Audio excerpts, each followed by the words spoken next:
So it's the next day. I gotta organize some hoodies and get some stuff going. I ain't gonna be doing too much tonight. Like I said, this video gonna be over a few days, so there you go. Like, I got them pressed yesterday. I got some more to press, but I'm just gonna handle these real quick. Put this right over here. Organize this.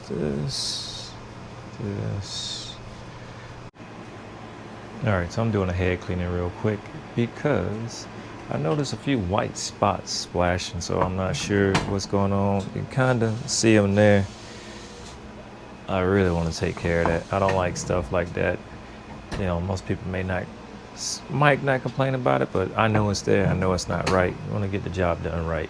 It is annoying. Like I said, it is very annoying to me. I don't know why I started doing that. Maybe it's something I overlooked. Maybe it's something I need to take care of. I think it's more or less I need to clean my suction cap station, or you know what, I don't know. I'm doing head cleaning and then I'm gonna see.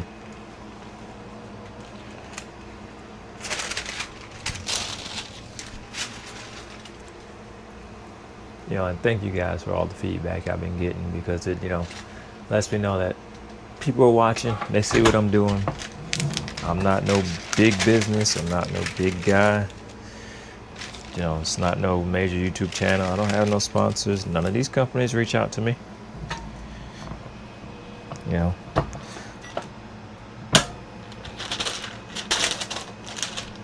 Let me fix this, because that ain't gonna press right. But yeah, none of these companies reach out to me. I'm not shilling information and just kind of, you know, we've all been there where we see a YouTuber we know, you know, oh, try this nice new shiny thing. If somebody wants me to try something, I would try it. Would I give people my honest opinion on it? Yeah. But, you know, like most videos, it's a short-term thing. Like, I'm a guy, like, yeah, I'll give you a short-term opinion, but I won't give you a long-term opinion. Like, it's not cool at all. You know, if I had it for 6 months, a year, okay, cool. But even then, I don't see that as long-term with what we go through every day. Like I said, my wallet press, tried and true. That thing has already done over 10,000 presses, and I can't even say it's 10,000. I can say it's more than 10,000, because sometimes it doesn't count. And I'm back up to 2,500 presses, day in and day out. I have other brands, or I got another brand. I had a wallet press before this, got a different brand. Don't really like it too much. I'm not gonna say names.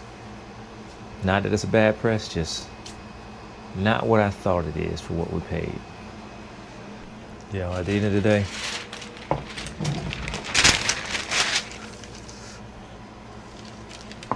this is a business I run with my wife.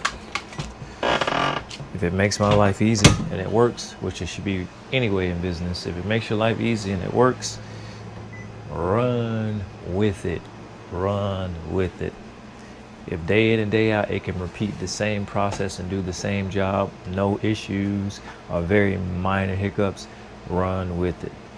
DTG, though it has its hiccups, I make it work because I use it.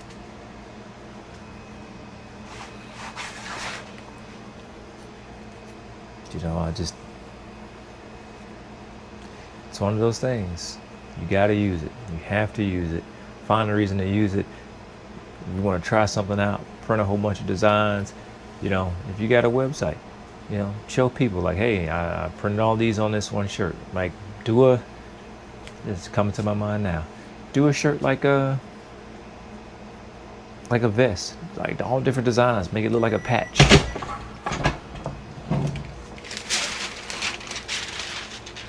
Yeah, that's different, you know. That'd be, you know, unique. Looks like a whole bunch of something, but nothing at the same time.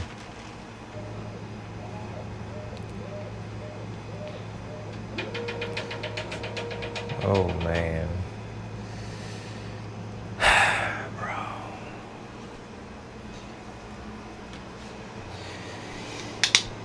Look at that. You guys know how I feel about that. So let's see what happens. Hit no. Light cleaning. Select nozzle. White 1 and 2. I'll wipe this off. Hit OK. And like this is like the same as last time. That same side of the head. So I don't know if it's a flow issue, but it's the same part of the head. And I have a line issue. Do I have, like, I work on cars, and when something repeats over and over in the same spot, you know, you got some type of issue, blockage, clog, or whatever. Not saying that's that, but you know, lightning don't strike twice, and if it do, you just got bad luck. Oh yeah. So just so you know, you guys can see, brought a little portable AC unit to put in here to keep the machine and the humidity right where it should be, because I was having issues with it saying that it was getting hot, and I live in Florida. It wasn't that hot to me, but hot to the machine. You know, I got the heat press in here, so it's kind of hard to keep it of proper temperature. Let's see what this comes out. We'll run a print head test, and if this doesn't look good, I'm going to clean the suction cap station, but I believe we should be good. Better, definitely better.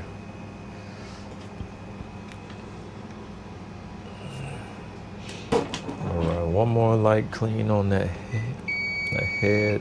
Actually, I'm gonna do a medium on that white.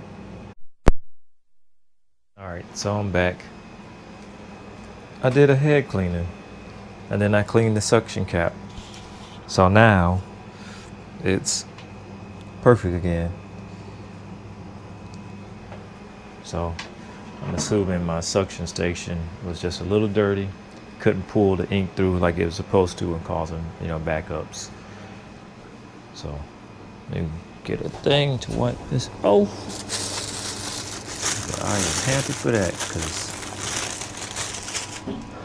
as much as my tech was a help, I got some stuff I need done and I don't have time to wait. But I'm glad for that. Let me get my printer back, my computer up, and get back to printing, because this is a production, and I gotta make my movie. But I would like to know, like, anybody who has one of these machines, would you continue to work with these machines, get more, or would you go over to DTF? Because I know DTF is the thing that everybody's running to. I'm considering it, like I was considering it beforehand, but then, you know, all the things with DTF, with, you know, people getting sick and getting cancer and stuff, which there's variables to that. I work in a shop, so I understand, but I want to know what you guys think, because like I got kids. I don't need this equipment in my house if it's like a DTF machine in my house if it's going to get my kids sick. You know, it's particulates. Yeah, if it was in my garage, not so bad, they wouldn't be exposed to it. But in my house, exposed to it. So, we all have our limits to what we can and can't do. Space we can and can't operate in. But yeah, would you stay DTG, get more machines, get bigger commercial grade machines, or would you go, DTF? Or start your own screen printing business? As much as I see screen printing, it's cool, it's high margin, very efficient. When it comes down to it, especially if you're in, your auto press setup. But, not all of us have $100,000 or better to spend on an auto press setup with multiple heads and burning screens. That's a lot to learn. This is simpler. You kind of just set everything and let the machine do most of the work as far as the prints. But, everything has a limit. Screen printing still going because it's easy.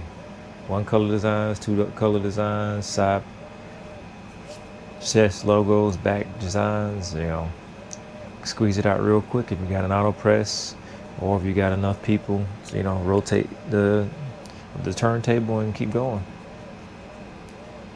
And that's also where a conveyor dryer comes in, which I'm really considering it, because I could be printing and going. Pressing ain't bad when you got two press with a conveyor dryer. I think that's the next move. And one thing I can say, guys, don't let your work be just good enough. It's got to be excellent. You want your customers coming back. Just good enough is enough to make you some money in some short term, but it don't give you no staying power. Because the customers you get with just good enough are the people who just looking for a deal, looking for something cheap. It ain't gonna be perfect, and they're gonna use you until you don't offer them a discount, because you're trying to move past just good enough. You want to be doing exit quality work, so that way when you do move on to bigger and better things, you kind of got a track record and people take you serious. Like I said, me and my wife started this in 2020. We started with something, a cricket, and then we got a sawgrass, which anybody who has not done sublimation, I would say, in my opinion, get an Epson machine, get a large format machine. It's going to be a little bit more upfront for the machine, but like the ink costs with our Epson 570 versus what the ink costs on a sawgrass, night and day. You're talking about $100 for ink on the Epson versus like $500 last time I remember for the sawgrass, and it don't last nowhere near as long.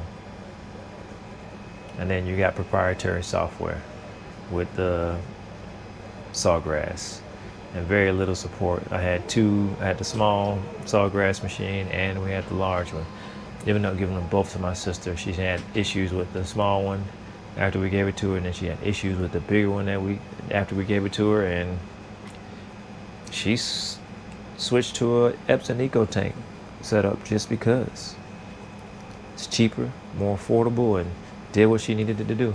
Not saying sawgrass is bad, but I do believe, in my opinion, there are better options.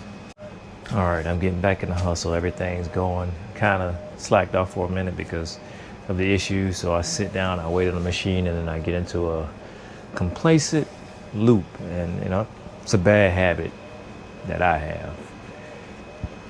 But back up and going. So get this done, or at least these hoodies tonight, and then tomorrow I grind it out again. I might not record tomorrow. I don't know yet. Depending on how I feel. I'm normally off on Sundays, but I gotta work. So here's what it is. That is life. I gotta work time to prepare for this show, so I gotta give my other guys some days off, so that way I can cover, so that when I leave, my store is covered.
All right, guys. So I'm just wrapping up some hoodies, trying to get myself caught up for this show that we have in Atlanta. You know, still going. It is what it is. I didn't record too much for the past 2 days, just some couple time lapse, but thank you guys for watching. I'm trying to catch up with this stuff because I've been up till 1:30 in the morning for the last 2-3 nights trying to make this stuff. But I appreciate y'all watching. Like, subscribe, and show me y'all hustle.